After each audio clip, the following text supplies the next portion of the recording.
Baruch haba, welcome everyone. Today we have the good fortune to read and explain Chapter 3 in Derek Tfunos, which is the chapter which is going to speak about the first foundation of proper thinking, which is the formation and the understanding of a statement. As we normally do, I'd like to give a little introduction to just catch us up exactly where we're holding in the Sefer. We finished our discussion of the functions of the Mas and Matan, of debate in the Gemara, and the Ramchal has told us that every part of these parts of the debate, the Kasha, the Teretz, the Raya, are based on fundamental patterns of thought that are already there, the Kodesh Baruch Hu created in our mind. To understand these fundamental thoughts, or as the Ramchal calls them, the Pulot HaSeichel, the Ramchal is going to describe three basic categories in this process of thinking. The first one, which we'll be doing today, is called Havanas HaMamarim. The second one, which is called Holodas Toldasehem, which is the production of syllogisms. After you understand what a statement says, you want to build a statement with a statement. And finally, we're going to understand how to accept or reject statements or syllogisms. On what basis do we say something is true or something is not true? We're holding in the very first part of the Pulas HaSeichel, which is called Understanding Statements. The Ramchal divides this category of understanding statements into a group of 5 subcategories. The first part of the group is what we're going to be doing today, which is called understanding the various types of statements. The second part of the group will be understanding the various manners that statements are said in. And finally, that'll be covered in this chapter. And as we go deeper into the Sefer, we'll be discovering on what basis do we say that these statements are true or false. We'll be discussing what is the relationship of one statement with the next, called Archei HaMamarim. And finally, we'll discuss all the possible diyukim or inferences that one can make from a statement. In today's discussion, we're going to look at Minei Mamarim, the Minei Mamarim, the various types of statements. And I'll give you a brief overview of the topics that we'll be discussing today. The Ramchal is going to divide statements into subjects and predicates, or what he calls the nosei and the nasu. The nosei and the nasu. That means, what are we talking about and what are we saying about it? The nosei is what we're talking about. What object or what item are we talking about? The nasu is what are we going to be saying about that? Subjects he's going to explain are divided into 3 categories. They can either be categorical, or they could be particular, or they could be partial. That means an all, some, or a partial statement. Now, then, after we discuss the various types of subjects, we'll then go into a lengthy discussion of the 11 types of predicates. What could you say about a subject, the different types of things you could say? What I mean about different types, statements come in different packages. So he's going to discuss the simple statement.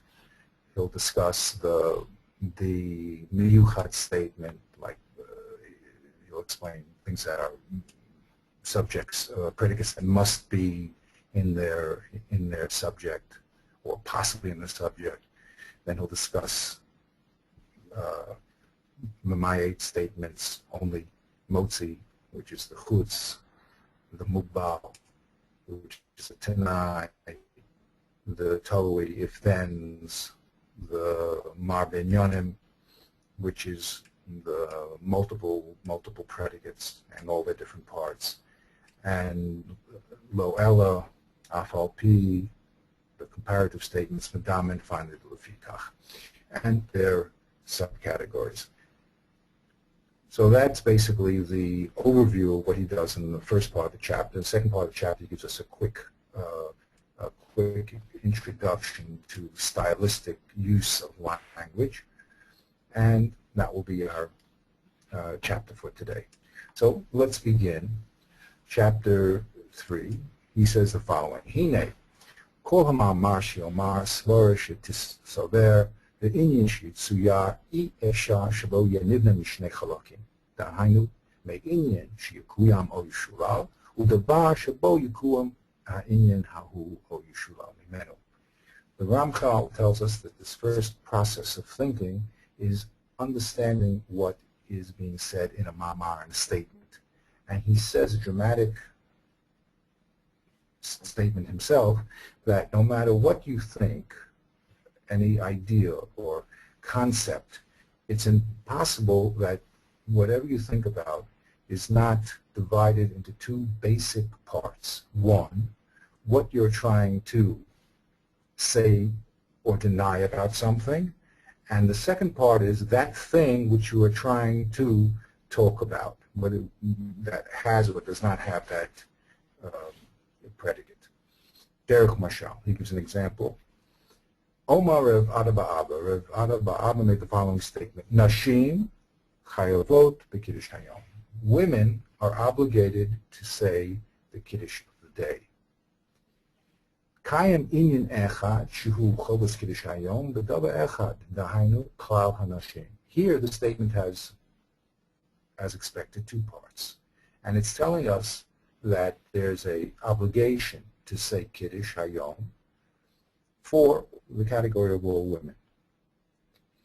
V'hainu, ha'inyin ha'makuyam o yishulal nikra nasu. V'hine ha'inyin she'makuyam o yishulal nikra nasu. That which we are saying is or isn't is called the nasu. And that which we are attaching to the item is called the subject. So we always have to realize that in communication we're going to be saying something about some subject. What we're saying about the subject will be called the nasu, and the subject itself is called the nosei. Usually in English you'll find the word is or is not are the connecting verbs, but it doesn't have to be. But usually that's a key. So if you can break a sentence up with its, or break it down into X is or is not Y, then you'll usually be discovering the subject, which is X, and the Y, which is that X has or does not have a certain quality. Nimsa. No say hamam rahu nashim. In our particular example, the subject is nashim, women.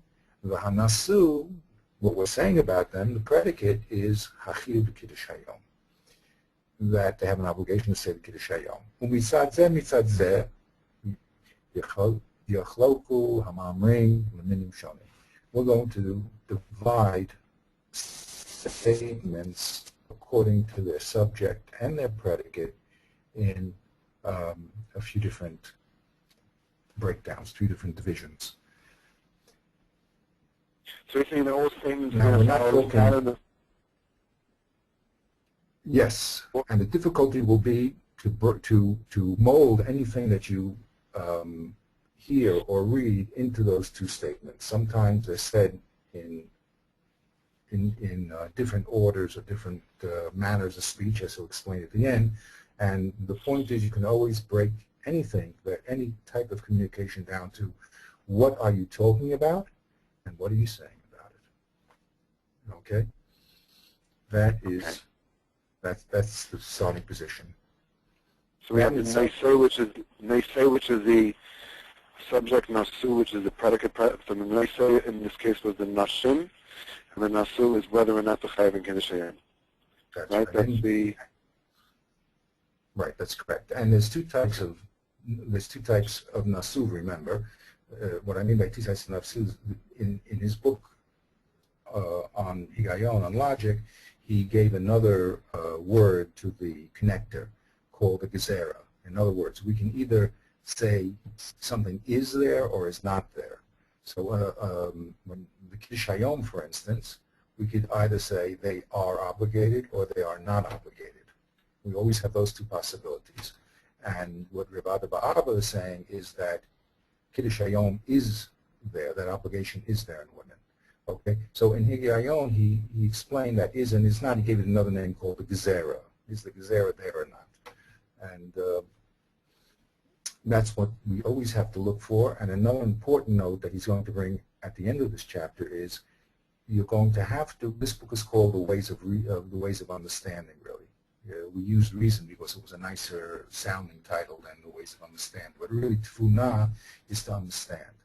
Understand means you have to understand what the meaning of a statement is, not always the words that the statement are spoken in may be the clear meaning, as we'll discuss. This is obviously clear that there's a subject here, and the predicate, and it's the word yesh, which separates it, tells us that it exists. But there's other cases, like the example we had from our Ba'avas Nazdikin. What is exactly the subject and what is the predicate? You know, so you have to now think about what the subject is, Nezikin, for instance, and the predicate is that there happens to be 4 avos in that subject of Nezikin. So that's something that you have to recast in your mind, and that's really the major note that has to be made in this book.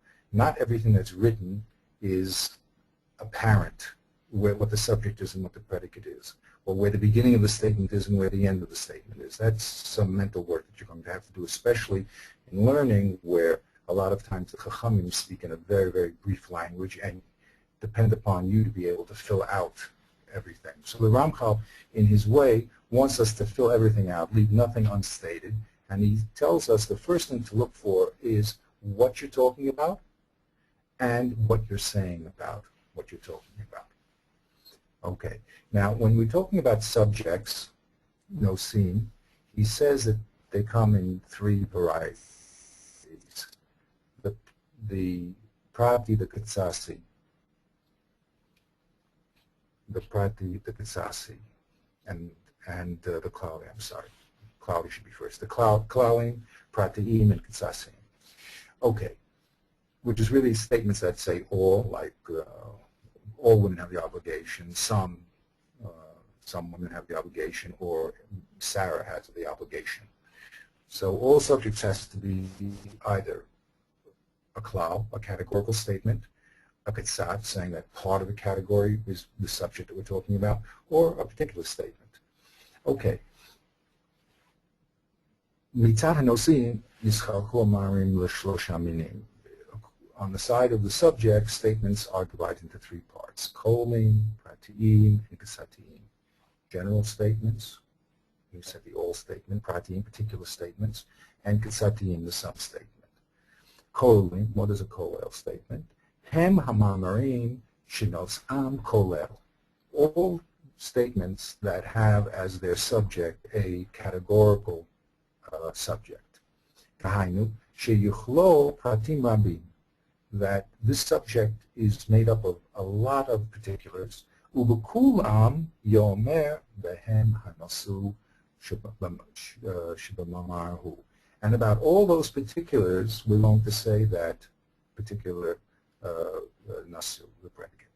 Derek Marshall in Sanhedrin, when we said Kol Yisrael, that's the subject, yesh lahem chelek la'olam haba, and that's the predicate, that they have a chelek in olam haba. Hine, ze kol pratim rabim.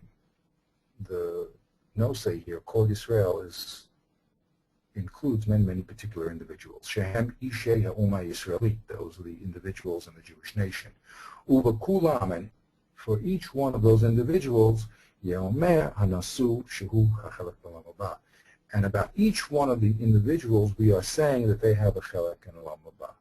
Of course, when we get to discussing the truth of a statement, we're going to have to understand that this statement is true if it is true that all the particulars in the Jewish nation do have a chelek and olam haba. We already find some particulars that don't, so we're going to have trouble with the statement. Okay, why was it said as a klali? But that is a later development. But first he wants to first define what the statement says. The statement says every single particular in the Jewish nation has that chelek in olam haba. The second type of statement is a pratim. Oh, by the way, I started to say also that we're not speaking here in a grammatical sense. If I say the quick brown fox jumped over the lazy dog, in a grammatical sense, the fox is the subject, and you have adjectives that he's quick and he's brown. In the logical sense, we look at the whole subject of what we're talking about. We're talking about the quick brown fox. That's our subject. That's our particular subject. We're saying of the quick brown fox that he jumped over the lazy dog. Okay, so we're not speaking in a purely grammatical sense. We're talking in the logical sense where we have to define two parts of a statement, which is what we're talking about, the quick brown fox, and what we're saying about it, that it jumped over the lazy dog. Okay, so pratim are statements where their subjects is one prat, one particular prat. Derech mashal, Yerushalayim eino metameh v'negoyim. Yerushalayim, that's a particular city, is not made impure by the plague. Okay? Now, sometimes it's very interesting, as a note here, to say that a single prat can also sometimes represent the whole klal. For instance, in the Chumash, when we were discussing that piece in Baba Kama, it says ki yigach ish shor es shorehu, when a man's shore gores another man's shore. So we're going to learn that that particular case in the Chumash, which is talking about a shore goring, is going to now actually represent the whole categorical the whole categorical statement. Okay, so we'll have to also discuss when the Torah speaks in specific cases, how do we know that it becomes expansive and how not so. But for our very beginning discussion, we have to label things as a particular case. It didn't say when all shvarim gore. It says when a shore gores. So we have to learn when a subject is particular and when it's general. Okay. Here in Yerushalayim, it definitely is particular. It only applies to Yerushalayim, this predicate that it's not Metameh b'negoyim. All other cities in the world are not in that category. What is the third part of the third type of subjects called Ketzatim? Sheyuskar b'nosei ketzat min haklal. There, we're only going to say the predicate exists in a certain part of the whole category. Derech mashal, yesh mutaras l'ba'aleihem. This is talking about the category of women, and it's saying that only some of this category are permitted to their husbands. Hakavana b'zeh, ketzat min haklal hanashim, yomer bahem hanasu shehu hutar l'ba'aleihem. The import of the statement is that there's only a part of the category of nashim that have this heter to their husbands. Also, it's very important to note that when Chazal use yesh, it always means yesh dafka. That means only a part of the klal. It doesn't mean loosely that some, maybe some means all. Okay. So those are our three parts. The general statement, usually we look for the word kol. the prati, which is talking about one particular prat in a general statement. And the third one is the ktsat, the sum. Ramchal warns us, however, Amnam yesh hamama hastami shelo niska b'nosei mila kol. You have to understand that certain times a statement will not say the word kol, all,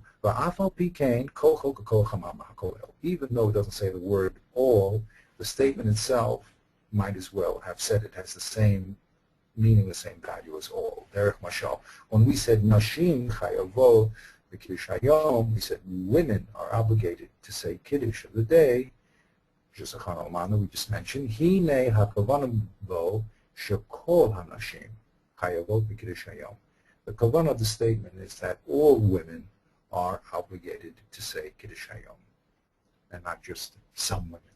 So that's a very important note to make, that you will not always find the word call, but it obviously means call. And if we say it doesn't mean call, so then the burden of proof will have to be on you. Okay, that's our discussion of subjects, all, some in particular. Now we're going to go through 11 different types of statements divided according to how the predicate relates to the subject. How does the nasu relate to the nasu?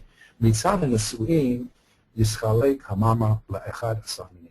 According to the predicates, we're going to divide statements into 11 different types. V'zeh, why is that true?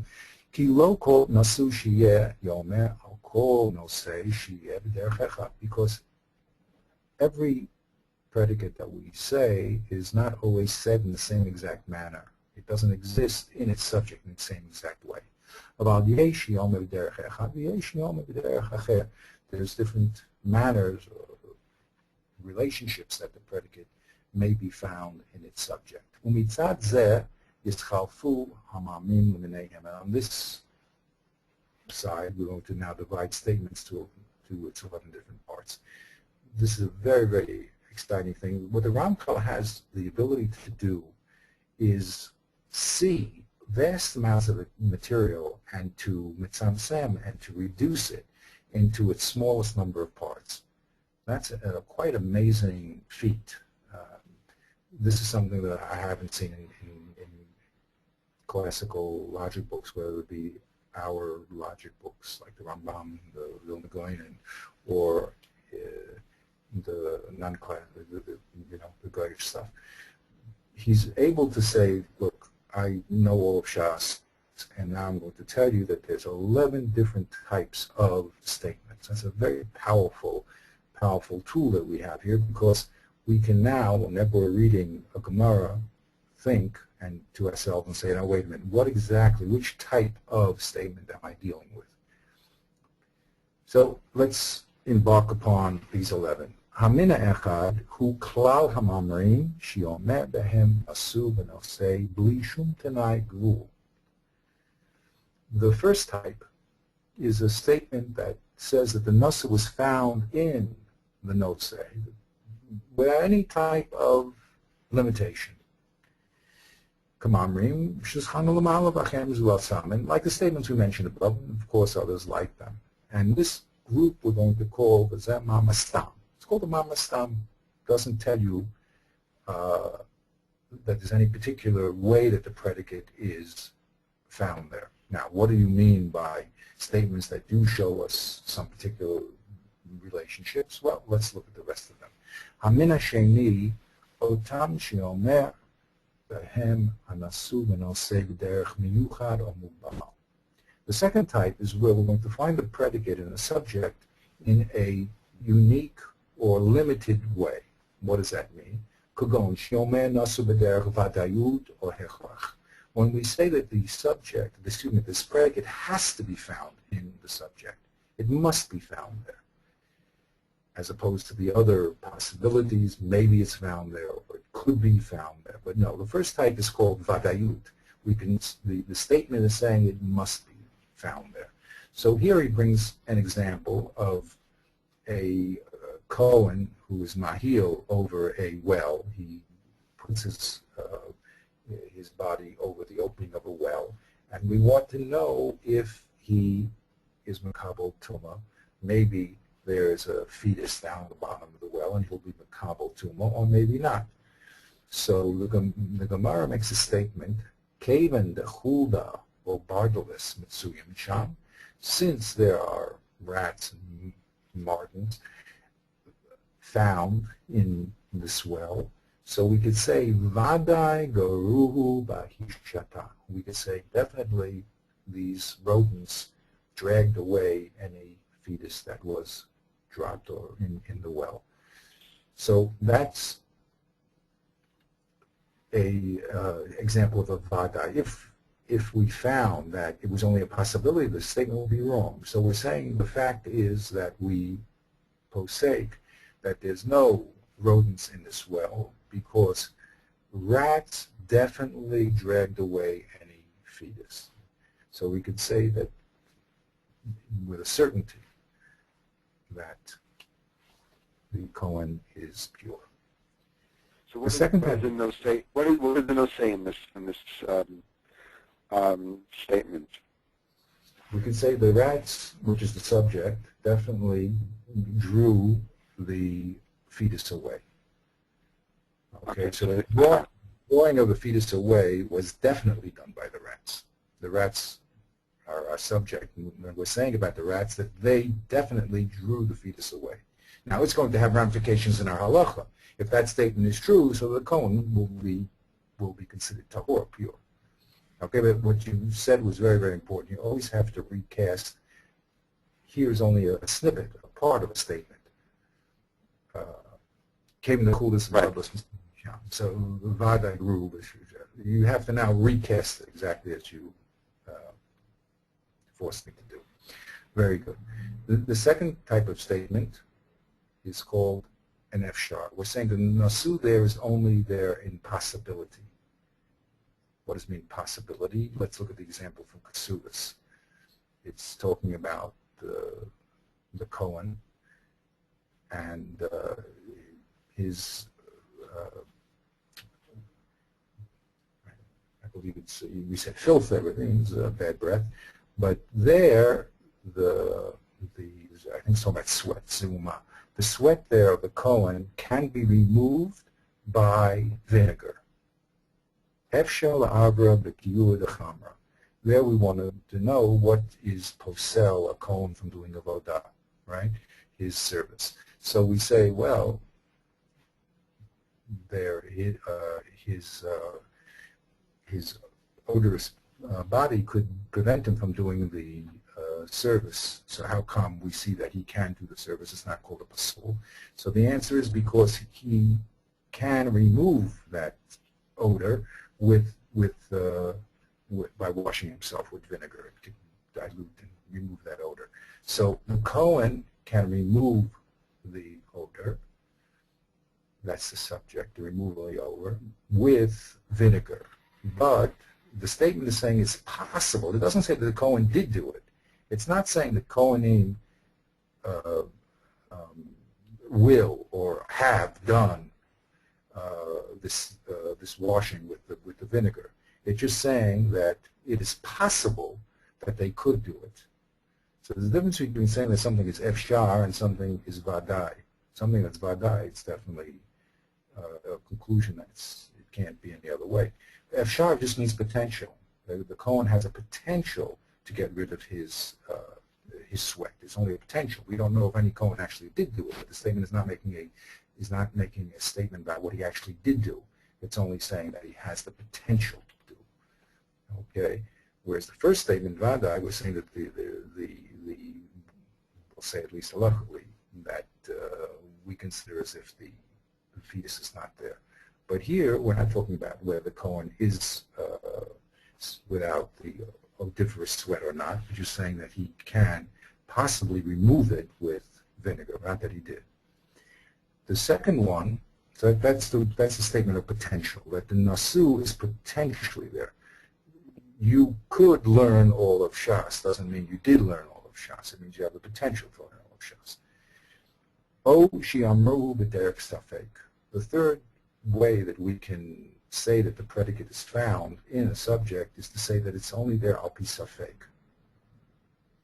Derech mashal, kol ashrai, safek, aseh, safek, lo aseh.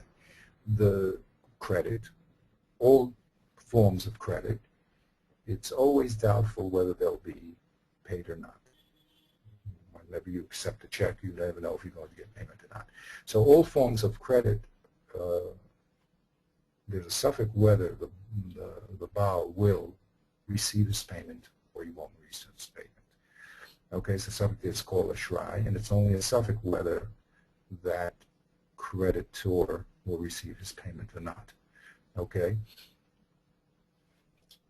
So a suffix really is a certain type of vada. What do I say? It's not an efshar. It's true that he might get his payment, but here we're saying it's a suffix. He might or he might not get his payment. Not that he has the ability to get the payment. Here, it's going to be doubtful whether he does or does not get the payment. And that's what the statement is saying. It's saying a doubt.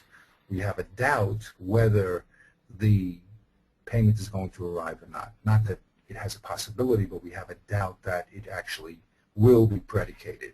It actually will arrive or it won't arrive in the hands of the creditor. The last statement is the EFSHAR, where we say that there's no possibility at all. Gabe Isha Lo Efshar, that's talking about I quoted the text, very interesting. Rav Ashi, I put in gray here in my text. Rav Ashi said that Zeya, he has a problem because in one text, sweat is a reason to pasul, to make a pasul in a woman, and in another case it's not. So he says, wait a minute, Zeya and Koramis, you're talking about two texts. One says that sweat is a pasul, one said it's not, and you think you have a contradiction. Hasam Gabi Kohanim, how come the sweat of a Kohen doesn't puzzle him, doesn't make him eligible to do the korban? Because efshar la'ara b'kiyuah d'chamra, that sweat it's possible to get rid of with vinegar, so he can do the service just by removing the bad smelling sweat. Umareich penami, so the Gemara says, wait a minute, there's also contradiction between reich peh, the bad smelling mouth. How come in one place it's considered a pasul or not? In the case of a woman it is a pasul, in the case of the Kohen not, because it says there, efshar denakat pipule, v'pume v'abed avoda. The Kohen, it doesn't puzzle the Kohen because efshar, he has the possibility to take a pepper and put it in his mouth and, take a nice mint, and then he can do the avoda, because at the time he's doing the avoda, that bad smelling breath won't be there. Aval gabi isha, when it comes to a woman, lo efshar. A woman doesn't have that ability. Why is that? She can also pop a little mint in her mouth because she is always with her husband. So she can't possibly 24 hours a day be popping mints in her mouth. So there, in a woman, it's considered a pasul, and it's impossible for her to cleanse her breath 24 hours a day because she's always with her husband 24 hours a day. That's impossible, and therefore it's considered a pasul. And with the Kohen, it's not considered a pasul because for him it's possible, since he's only doing the avoda in a limited amount of time and in a specific amount of time, there he can get rid of the bad breath temporarily, and that's good enough. A woman's temporary elimination of this bad breath won't be good enough because her husband can appear at any time. So that's the difference between efshar and efshar. When we say it's impossible. The last shar in the teretz of the Gemara Gabai Isha is actually serving a dual nasu, because it's serving nasu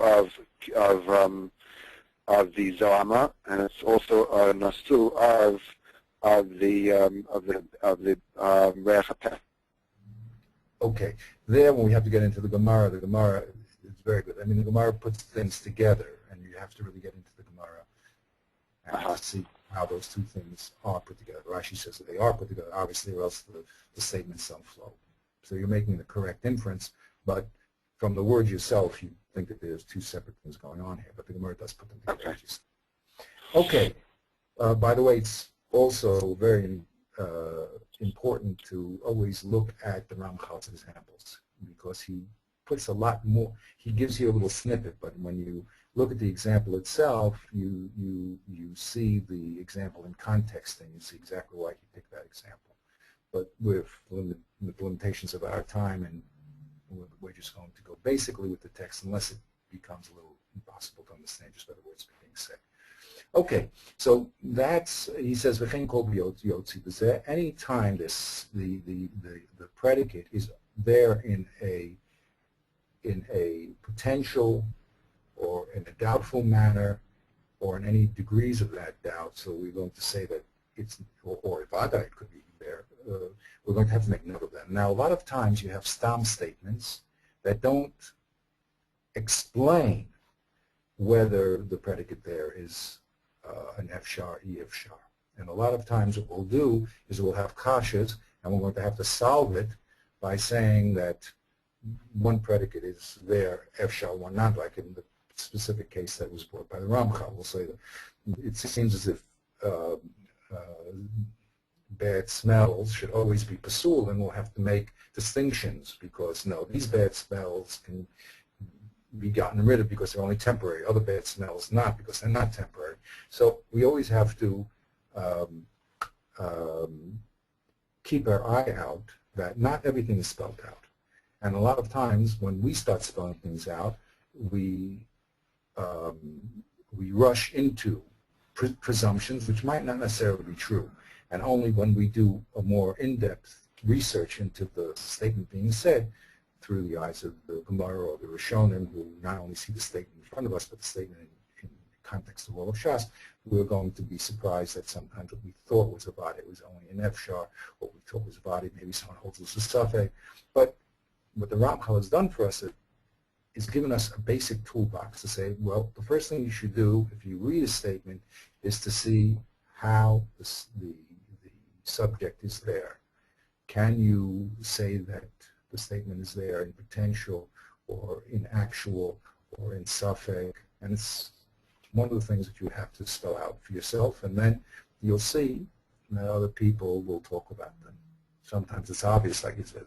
Sometimes it's not so obvious. But the work is, but the beauty that we have here, the Ramchal, is that we've limited our possibilities. Let's go to the third type. This is going to be called the Mamayit. Hamin Ashlishi, Hu Hamamash Yoma Nasu Benose Yishlom Mikol Blato. Here what it's going to do is say that the Nasu is in the Nosei, and there's no other Nasuim there, only that one. Derech Mashal. Hu Levado Yaseh Lechem.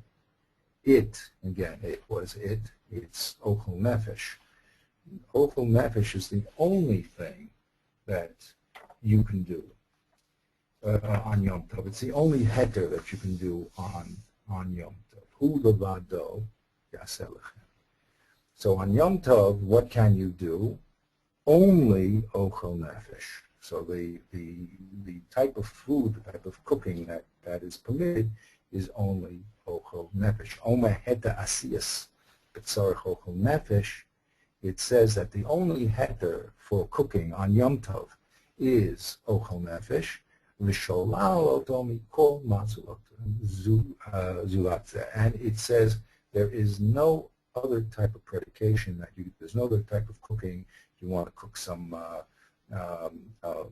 melt some metal, you want to do some cooking, not for food, let's say for your animal or something. So that's all. It's only Ochel Nefesh, only the food that is permitted for, cooking is permitted, is only that which is for a person. That's the only thing you can do on Yom Tov. So there, the predicate of cooking on Yom Tov is limited to Ochel Nefesh.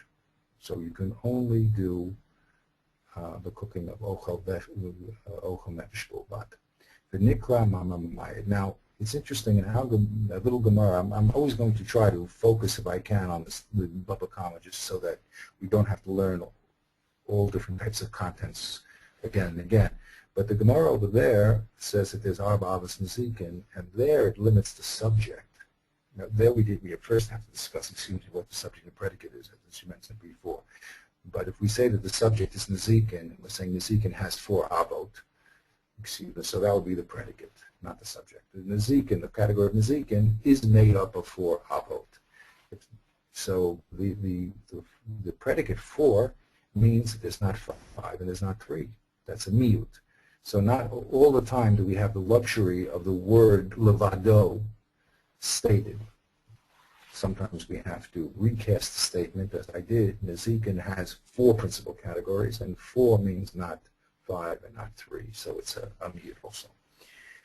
Okay, let's go to the next statement. The next statement is going to be a motzi, a chutz statement. Hamina revi'i shiyotzi hanasu mikatsas mima sheniklav ben osei hamam harahu. We're going to say that this predicate does not exist in some portion of the subject.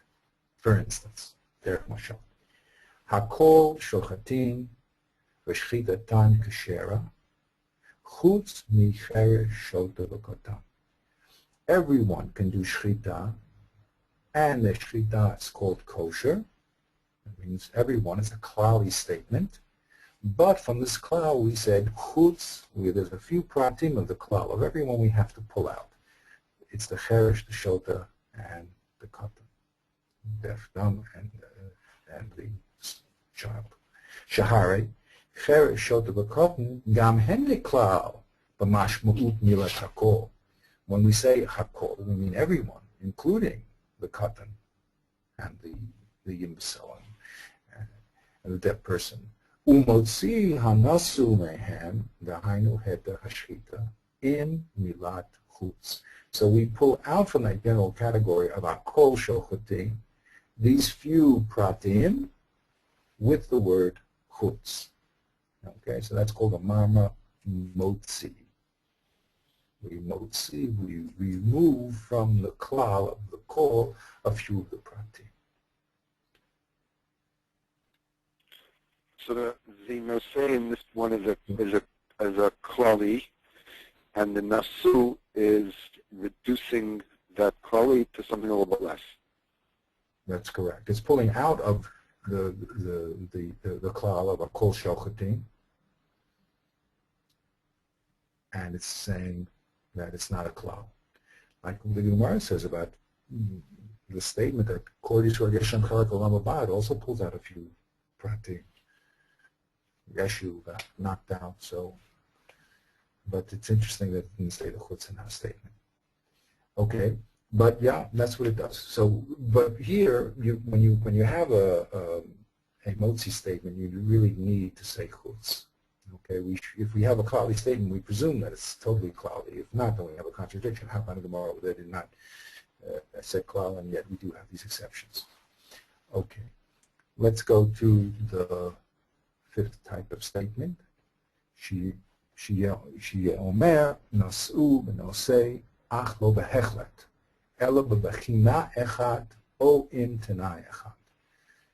Here we're going to say that the nasu is in the subject, but it's not there absolutely. It's there under certain conditions. Let's see some of the examples.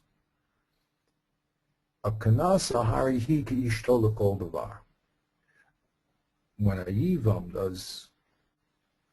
takes his yavama, he does yavama with his brother's wife. So this woman, the yavama, is called a kanasa, and she is considered his wife in every way. That's a categorical statement. The kanasa, all kanasot are like his wife in every way. Yet the statement now is given a certain condition. ובלבד שתהא כסובס על נכסי בעליהן הראשון. But there's one particular bechina, one particular area where she's not like the wife, which means that her kesuva comes from the property of her first husband, not the second. So she has, it seems that she's unconditionally like his wife, and we're going to see it's not true. There's a certain condition where she will not be given the status of his wife. Let's look at the second example. When we're talking about the mai, something that's suffix truma or not, there it says umechalan also kesef al kesef, nechoshes al nechoshes, kesef al nechoshes, nechoshes al peros, ubilvad shiagzor v'yifteh et peros. So we're saying that you're allowed to mechalel kesef on kesef and get rid of the suffix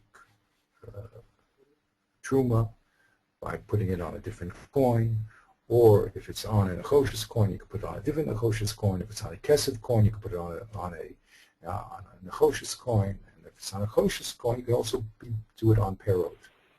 But that's only under the condition that you have in mind that you're going to return and take any of these combinations and put it back on fruit in the end.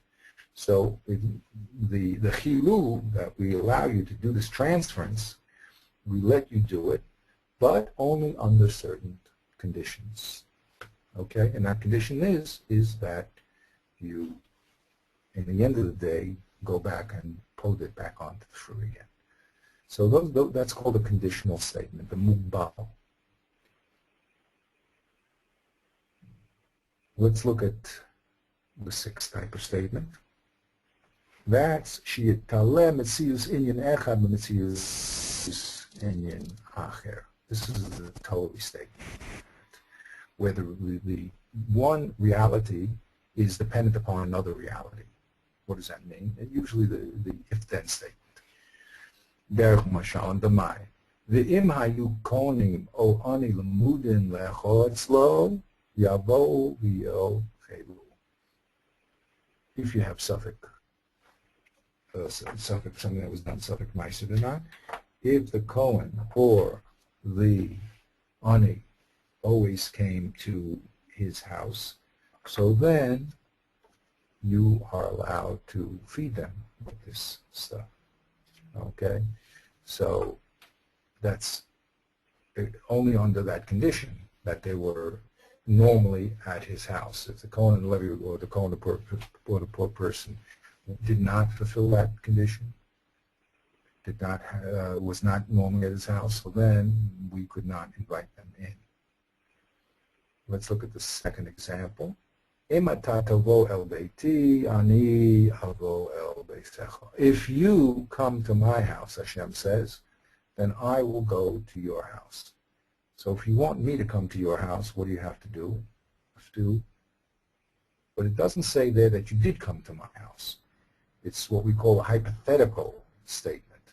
Okay, it's not saying that you did go to the Beis Hamikdash and therefore I will come to your house. It's saying if you come to my house, then I will come to your house. Okay, so that's called a hypothetical statement, an if-then. The Nikra Zemama Talui, it's called a dependency or a hypothetical. In every hypothetical statement, you have two parts. You have the kodem and the nimshach. The kodem hu hachelek sheyuskar bo hatanai. The kodem is always the part that talks about the if part of the statement. Okay, so we said if you come to my house, or in the Derech Mashal, the second one, the im hayu Kohen or ani lemudim le'echol etzlo, if the Kohen or the poor person would eat always by him. The nimshach hu haniple berishon. The nimshach is what is dependent upon the condition. Yavo v'yochelu. Then he can come and eat. The other example, the kodem is, if you come to my house, hypothetical if, and the nimshach, what will happen if you come to my house, and hypothetically, is that I will come to your house. But it's very important to note here, he's going to talk about the lefikach later on, which is not hypothetical, it's something that's real. That means you came to my house, then I came to yours. So that's talking about reality. Now, we'll be discussing in a later chapter what the nafka is, what the differences are between each one of these statements, and it'll come out in truth and falsity. When you want to prove a statement true or false, it'll stand upon the relationship of the subject to the predicate. Okay? If it's an if-then, then it better be that coming to your house is dependent upon you coming to Hashem's house. It better be that the rats definitely drew the fetus away, or else we're going to have problems. It better be that called Yisrael Yeshnam Chalak Aban, we don't have exceptions. So we're going to first try to identify statements, what they're saying, and then based on this, we're going to have hashlachot, we're going to have certain consequences. And one of the very important consequences is we're going to have to determine now what the statement is saying and whether what it's saying is true or false. Okay, so we'll be doing that as the book goes on. The Ram Baruch Hashem is extremely systematic, but I just want to make that point. That's the if-then. Okay, and we're going to say the kodem is the part that has the if statement, and the nimshach is what comes out as a result of that. So in English we do like if and then. Now we'll discuss. Yes. So the kodem is the if, and then the nimshach is the then. If then. Correct. Is that the way it goes? That's right. You always have the if and then the then. The kodem and what's nimshach from the kodem. Okay. Again, not even in this statement, you don't have the then. It doesn't say az, but it's understood, right? Im ani avo elecha. What's the statement there? It says,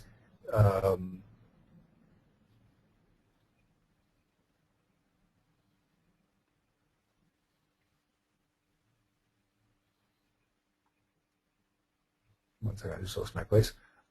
Im ata tavo el beisi. Ani yavo el beisecha. It doesn't, you don't see the then. You say the in, but you don't, it doesn't say az, but the az is understood. Okay? So not every time will you see the word then, but it's understood that the then is there.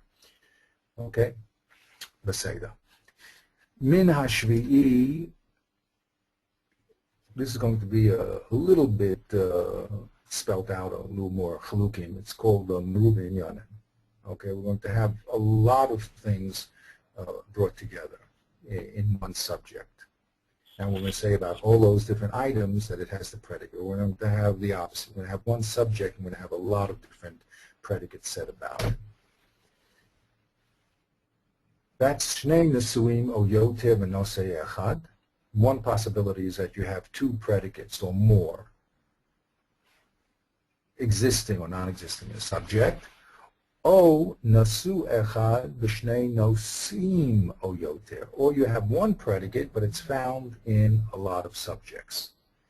V'yischalek l'shnei chalakim. This particular Merubah Inyanim, this compound statement, will have two different parts.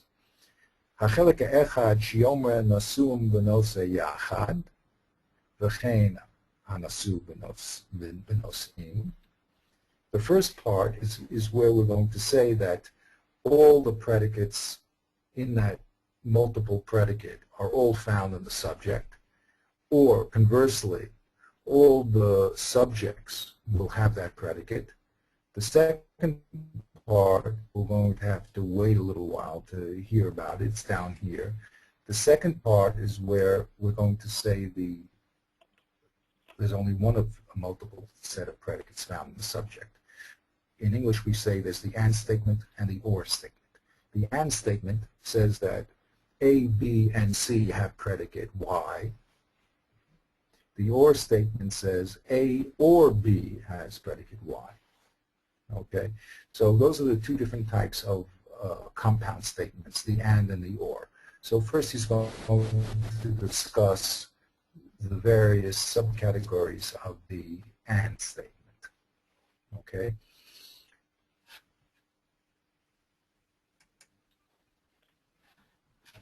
If I zoom in with you,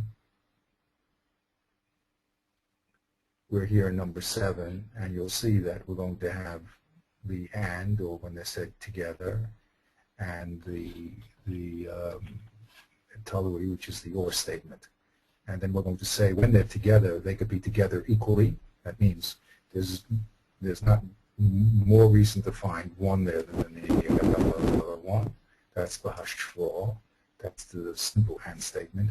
And then there's going to be where one is a greater chiddush over the other, where you say lo zu, av zu, or zu vein tzarich lomar zu, where one of those two subjects or predicates will have more of an import, more of a chiddush than the other ones. Okay, that's a general overview. Let's get into the details here. Okay, so the chelek echad she'yamru nosim v'nosei yachad v'chein nasu v'nosim. The first type of multiple statement or compound statement is where all the predicates there are found exactly together. It's the and statement, not the or statement. Derek Mashal. Klei hakerem asurim v'zroa ulakayim v'asrim v'hano. The clay kerem, improper mixtures, or agricultural mixtures, when you put the grapes together with vegetables.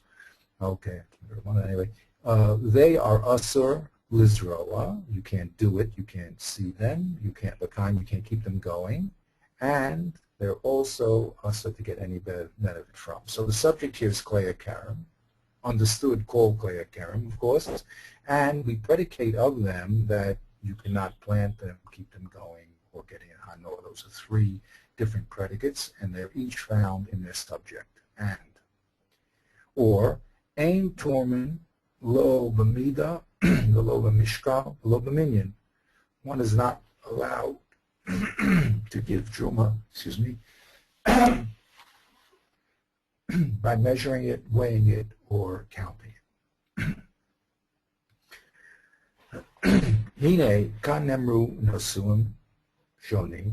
Here we see that there's multiple predicates, Shehem, Isa, Lakayam, Isa, Lizriya, the Isa, Hano, those three different predicates, the clay karim, and they're all predicated equally to the clay karim. V'chein, Isa, Hamida, the Isa, Hamishkal, the Isa, Haminyan, Mafrash's Truma. The Isa, too, measure and weigh and count, your truma is equally applied to the subject of freshest truma. So that's multiple predicates. V'chein ukesh amru hamakabel sodom Yisrael min hanachri min hakusi is a multiple subject. One who rents a soda from a Jew, a goy, or a kusi, yechalek v'fneihem. You can just give them untied stuff. So there's multiple subject. Omer nasu echad, so the nasu, which is hachiluk v'fneihem, that you don't have to tie, that you give the stuff untied. B'shlosha nosim, here in three different subjects, which is the makabel soda min akusi, makabel min Yisrael, and makabel min nachri. So we see that compound statements can exist on the subject or on the side of the predicate. This chelek of compound subjects or predicates has two subcategories.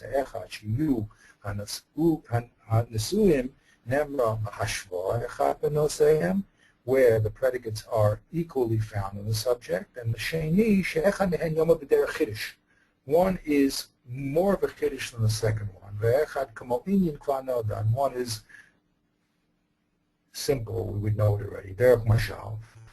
For instance, when we say habachor mochrin lo, you can sell a bachor tamim chai. When he's tam, unblemished, you can sell him chai. And the bachor mochrin lo balmum, when the subject is a balmum bachor, there you can sell him chai v'shechut, alive or slaughtered. So the Rambam explains, Mechir Sel Chai, when we talk about this balmum, Hamachir Sel Chai Kvar Noda Heter. We know, it's obvious that you could sell the balmum chai. Why? Shaharya filu tamim, the tam, himu teres. We learned above it, the tam, even a tam could be sold chai. Rak mechir shachutu hachidish, shalohu tar v'tamim. The chiddush is the statement that the bachor, that's a balmum, can be sold chai or shechut. It's really the shechut part of the statement. That's the chiddush. Chai we already know, because we know that even if it was tam, it can be sold chai.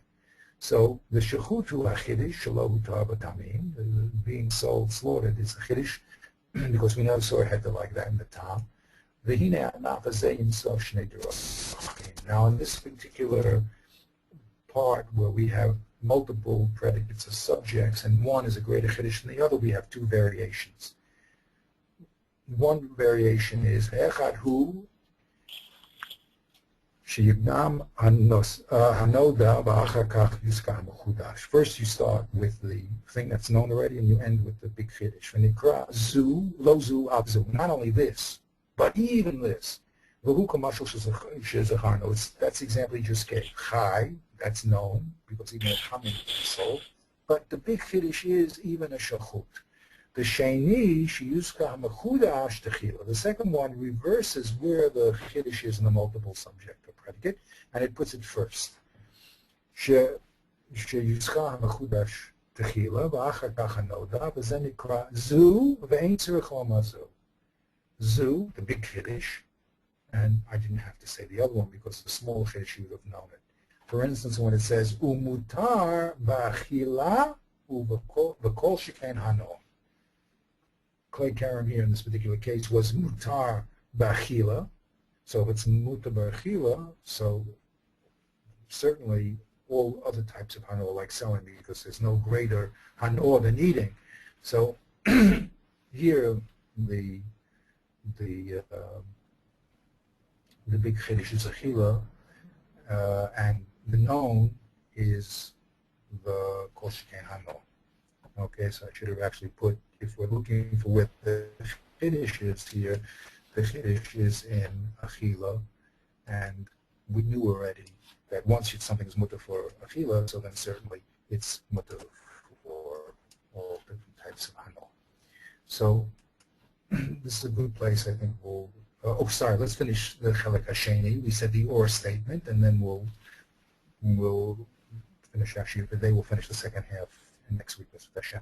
HaChelek hasheni mehamin hazeh, she'omer hanosei echad hiyos talui ben shnei nezuim. Where we say that a certain nosei is hanging between two different types of predicates, o yoter or more, and we say himotzeh bo echad mehem bovad. Only one of the compound predicates really are found in the subject. Derech mashal.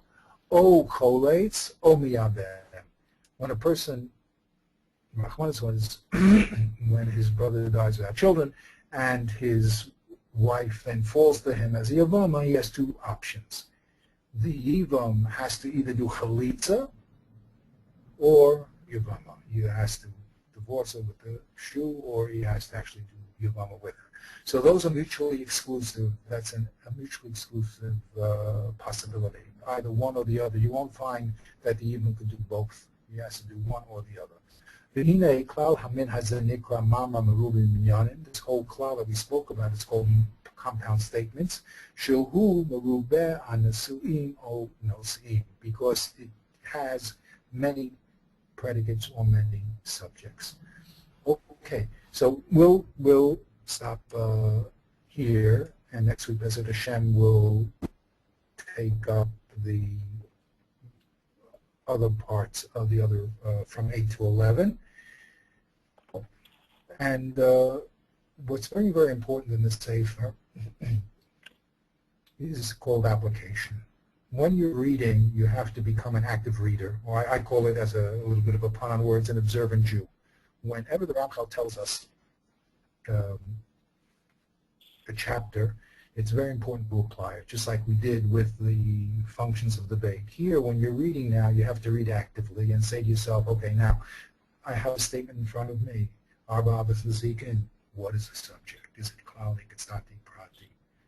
What is it saying about the subject? What is the predicate? What type of statement it is? When you do this consciously, you begin to propel yourself into the serious level of understanding the statement. And you'll find many, many times, to your great surprise, that these simple divisions are really machlokas rishonim or achronim. So it's very important that when you're learning, that you learn actively and actually take whatever we learned and apply it to whatever text you're doing. Take the time. It's well worth the time. If you do it, it becomes easier and easier as you go along. At the beginning of like any new any new skill that you have to acquire, it takes time. But in the end, what you're going to end up is to be very metaptic on the language. And then you'll be able to see why people are commenting. People are not commenting from the air. The most important thing the Ramchal tells us, there are logical reasons that are based in the thought process, the human thought process, that create these difficulties. And if you're a careful reader, like the great rabbis before us, you'll be able to predict what the problems are. And you'll be able to understand clearly what they are. So I wish everyone a Shvuah Tov. We'll end here. And as this is our way, Bezat Hashem will also try to do application of every chapter that we do. So have a great week, and thank you for joining us.